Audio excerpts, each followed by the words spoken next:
The IISc study told us that between 1973 and 2017, Bangalore has lost about 88% of its green cover. Our summers are getting hotter, the water is getting meager, and the BDA and the BBMP have not planted a single tree in the last 2 years. The government also proposes to cut down more of our green cover for many of the projects that it deems necessary. We've all been fighting, cribbing, and complaining about this. But one man decided to take this forward and decided to plant a forest right in the heart of the city.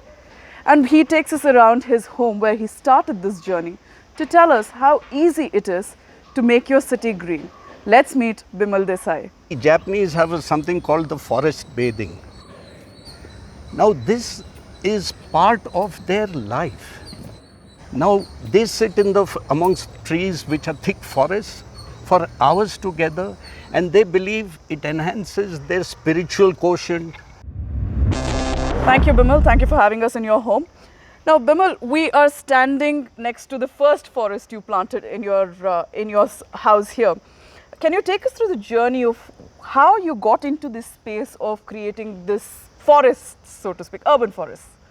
See, the first problem I faced was rapid urbanization coming around me. So what I thought to myself was, can I just plant a lot of trees and get inside that and live my life? So for years I was wondering, how does one do it? So I met Shubhendu and he talked to me about Miyawaki method, where he says in a small square feet of land, like this is 500 square feet of land. This right behind us. This is 500 square feet and we have planted 150 trees. It's as simple as that. That's it. They have to do the ground, plant the trees, look after them for 2 years, just shower them with water in the morning and evening for 2 years, then God takes care of it. Now this is a 1 year, 6 months forest. Now when I saw the success of this, I said, let me do my other bits in my house because of the apartments coming all around me. So I have created 8 forest patches in my house, which in 2 years you will not see my house. It kind of gives you the privacy. It gives you the privacy, then there's cool air, there's water percolation, etc., etc. But Bimal, you live in a space which is 3 acres. Your house is set in an area of 3 acres. Now we don't have that kind of luxury in Bangalore because land is at such a premium. Correct. And housing is in such great demand. So how does one do this in the kind of resources that we have? Most of them are, most of the people are now going for apartments because that's the only way we can actually satisfy the need for housing. So how does one do this in that given space? What are the basics that we need? See, it is very simple. It is not as difficult as it looks. If you have a 10 by 10 space in your house, we can plant 30 trees. It will be a small forest in your house. Okay. I'm trying to convince builders. They're all doing 5 acres, 10 acres, 15 acres for apartments. If they can just give 10 feet at the periphery of the boundary wall and run it all across. You imagine on a 5 acre, they might be having about 10,000 trees on the periphery. And if they can sell that concept to those who are buying that flat, and if all builders do this, Bangalore can be green in 5 years. This is what you've done in your house right now. This is the peripheral forest that you're creating. Yeah, this is a 4-month peripheral forest, which in another 2 years will go up to about 20 feet. And I'll not see the apartments next to me. And it gives you absolute privacy. Absolute and privacy. It's very easy for any builder to do it, is what you're saying. Even you can do it. In my own house? In your own house, even if you have 10 by 10 or 5 by 5, you can plant 5 by 5 about 10 trees. Right. Now the Miyawaki method uses the native shrubs and native trees to do this.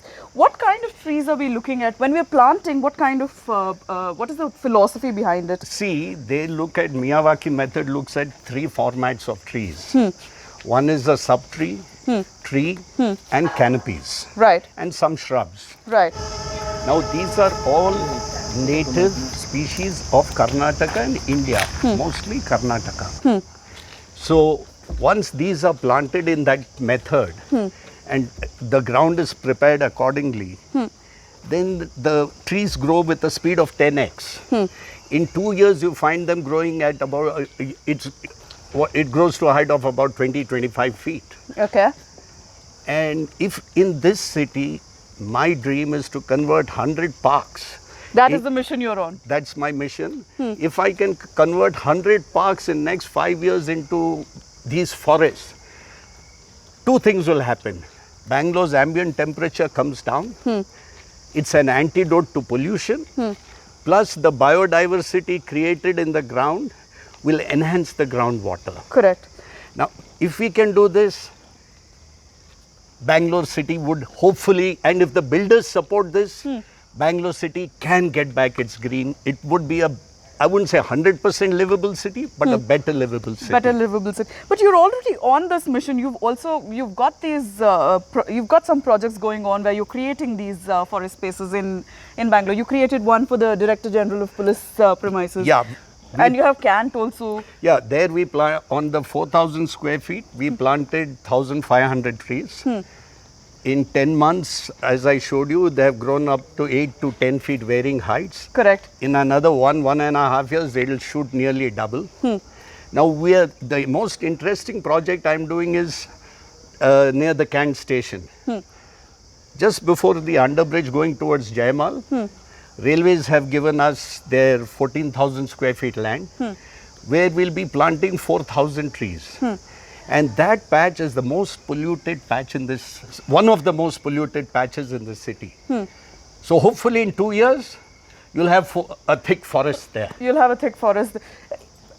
What about the maintenance, Bimal? How difficult or how easy is it? It is not difficult to maintain at all. All you require is, depending on the size, one person to pour water in the morning, one person to pour water in the evening for 2 years, and mulch it. Instead of burning, your leaves, you just mulch it. Wherever you find this, just throw the leaves there, and the mulching happens. And if you pour water for 2 years, after that, God takes care of it. You don't need to take care of it. And whatever rains happen, these trees will grow. These trees will grow. But in an urban setup like ours, where we want parks and lawns and all that, how do you sell the concept of an urban forest? Because how does this work? I mean, I want free space for my children to play around. We could ask for all of that. So how does this forest become, something that can be argued for? See, parks, good old days, had space. Correct. We as kids could run around, play around, etc.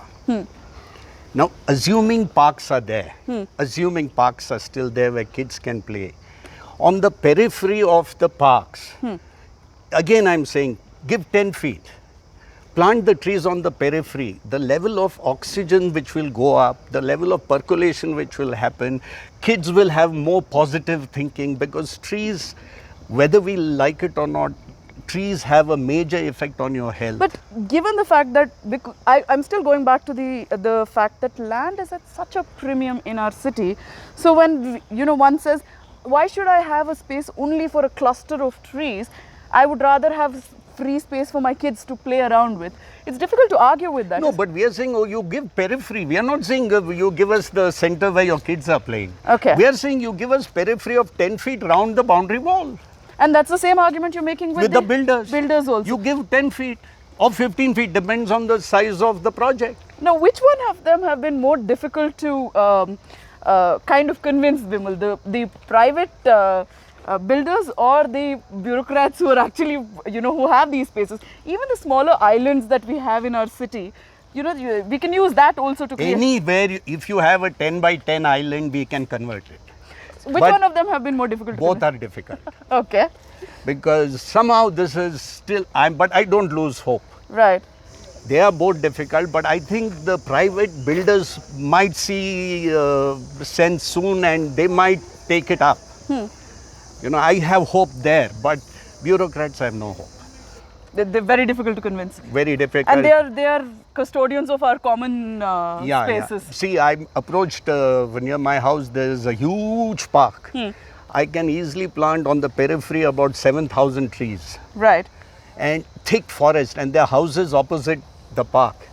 Imagine once those trees go up, the view for the houses, the birds, the butterflies, the oxygen levels. But when I approach the concerned bureaucrats, Nodanna, ನೀವು ನಾಳೆ ಬನ್ನಿ, Okay. Corporate ಜೊತೆ ಮಾತಾಡಿ, it becomes difficult. It becomes difficult. This is what you've planted recently, haven't you? Bimal? This is a 3-day-old forest. This is how it looks when we plant it. Right. And once you plant it, see, we have mulched it. Because of less mulch, I put hay. Right. Now once you mulch it, this is a 4-month-old forest. Okay. And this will go up to about 25 feet. No, some trees go to 50, 60 feet, some 25 feet. After 5 years, you will not be able to see the neighborhood. In this system, the trees grow very fast. See, imagine they were at this height. Now in 4 months, nearly they're at this height. So, then is it the cost of it? I mean, the initial cost of doing this, is that prohibitive? Is that why it's not picking up with people? Yeah, see, it is the cost of it, one. But for the builders, there's no cost. Alembic is doing it in the Whitefield project. They have created forests. They are selling it, somebody told me, at 500 rupees a square foot more if you want to your building to be next to the forest. So I am telling the builders, create your forest, sell it as a USP, charge your whatever 200, 300, 400 rupees more, but do a CSR activity, make your money and make the city green. It's not difficult at all. It's simple. If they have the will, there is a way. And we are here to show them the way. But never mind the other people, Bimal. What about us as individuals? What do you think we can do? Because clearly, I don't have 10 by 10 in my house. I don't have 5 by 5 in my house because the kind of built up area. So, with the limitations I have, how can I work around it? If your friend has a 10 by 10, and if you can convince your friend to plant 10 trees in that 10 by 10, you have done the job. You don't need to have it, but convince your friend who has it. Or 5 friends get together and take up a small park. We'll find a sponsor. But if every group of individuals start taking interest and say you find one island of say 10 by 10 again, take it up. That's what you have done for the society. You don't need to have space. So you're basically saying stop complaining, start planting. I am saying, I tell everybody, no use fighting the system, even though I fought for 16 years trying to save You have Cubbon. one of the highest number of cases trying to save Cubbon Park. 14 cases. 14 cases for 16 years I fought. Some I won, some I lost. But now I realize that it's no use fighting them. Let's act. And the only way to act is let's start planting trees. Why? People say, there is no rain. Okay. Now rain has reduced because lakes have reduced. Correct. Because the evaporation has reduced. Now what attracts the clouds again are trees. Now trees have reduced. Now there's a complaint groundwater has reduced. Correct. Now how does groundwater percolation happen is if you have mulch, there's a biodiversity, then there's percolation. Now that happens only if there are trees and mulch. That has reduced. We are burning leaves instead of putting this in the parks and gardens. Then there is a complaint of pollution. What is the antidote to pollution is again trees. So everything is trees. So let's stop complaining. Let's act. I am saying yes, those who want to fight, but parallelly act. Let's not waste the next 5 years simply complaining and fighting. I would request all citizens, all companies to start sponsoring. Even the bigger corporate houses who have very large spaces this can be replicated. Oh yes, if they have the will, we will do it for them. But it's on a commercial term. See, we are doing it on a cost to cost for public space. But if there's somebody who wants, it can be done. And in 2 years, their corporate office will look like a thick forest. Everything's possible. It's just a question of will, is what it is question of will. If all citizens, like you rightly said, I don't have space, but if your friend of yours has space, convince her. You have done your job. If that friend and you convince a BBMP person saying this island we can plant 10 trees, let's do it. That you have done your job. And these trees can be anything from gooseberries to... You can have gooseberries, honge, nugakai, teakwood, Flos regenias, tabuvias, anything, but it has to be native. Millingtonias, but you can't have silver oaks, they are not native. It's as simple as that. Very simple. Pick up an island, adopt an island, convince a friend who has some space, saying, listen, let's get a tree in this space. Why do you want to have this empty? Not one tree. Let's get 10 trees because the Miyawaki method, the speed of growth can only happen we plant bunches. So it's as simple as that. While we continue to act, continue to fight for a collective green cover, as individuals, Bimal showed us how easy it is to green our spaces and how we can do it as simply as going and planting a tree. Thank you so much for joining us. We'll catch you again next time.